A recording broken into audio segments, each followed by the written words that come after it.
Evet, son zamanlarda hakikaten memleketimizde sarı serum, sarı su adıyla kullanılan ve damar içine, intravenöz dediğimiz damar içine uygulanan bir ürün kullanılmakta ve artık bir sağlık tehlikesi haline geldi bu durum. Tabii bizim her zaman söylediğimiz gibi vatandaşlarımız herhangi bir ilaç kullanacakları zaman mutlaka eczacılara ve doktorlara danışmaları gerekiyor. İlaçlar öncelikle doktor tarafından hastalara verilmeli ve bunların özellikle intravenöz kullanımlarında mümkün mertebe acillerde bu ürünlerin kullanılması lazım. Tabii ehil olmayan kişiler tarafından uygulanan veyahut da hazırlanan bu karışımlar bazen hastanın özelinde tehlikeler arz edebilmekte. Çünkü hastanın farklı hastalıkları olabilir. Bir kalp hastalığı, bir tansiyonu, bir şeker hastalığı olabilir. Ve ilaçlar bilindiği gibi yararlı oldukları kadar aynı zamanda zararları da var. Bizim eczacılık fakültesinde öğrendiğimiz ilk şey ilaç bir zehirdir. İlacı zehir olmaktan çıkaran şey onun dozudur. Uygun doz ve uygun kişiye ve uygun zamanda uygulanması lazım. Fakat sarı serumlar görüldüğü kadarıyla herhangi bir influenza, herhangi bir grip hastalığında herkese aynı şartlarda ve aynı şekilde hazırlanıp direkt intravenöz damar yoluyla verilmekte. Ve bu çok ciddi bir tehlikelere sebep olmakta.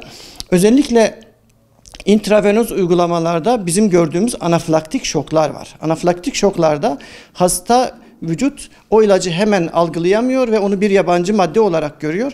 Bu yabancı madde görüşünden dolayı ani bir alerjik tepki veriyor. Bu ani alerjik tepki ölüme kadar götürebiliyor. Bu tepkilerde mümkün mertebe hızlı bir şekilde bir tıbbi tedavi gerekiyor. Tabii o tıbbi tedavi özelde işte adrenalin ve benzer bazı hususi maddeler gerekiyor ve bu ürünler daha çok acil servislerde mevcut. Fakat maalesef ehil olmayan bazı sağlık kuruluşları uyguladığı zaman onlarda bu maddeler yok veyahut da herhangi bir anafilaktik şokta müdahale edecek yetkin sağlık personeli olmadığı zaman maalesef ölümlere kadar ilerleyebilmekte. Bunun mutlaka ki hem vatandaş tarafından bir bilinçli anlayışla irdelenmesi lazım hem de uygulayan kişilerin acil servislere yönlendirmesi lazım vatandaşı. Vatandaş tabii haklı olarak ben bir an önce ayağa kalkayım, iyileşeyim hevesinde. Fakat bunun acı sonuçlarını da görmek lazım.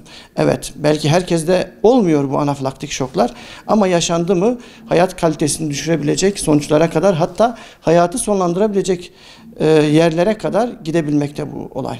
Bizim tavsiyemiz mümkün mertebe acil servislerde uygulanmasıdır. Aşılar hariç, aşılar olmayabilir.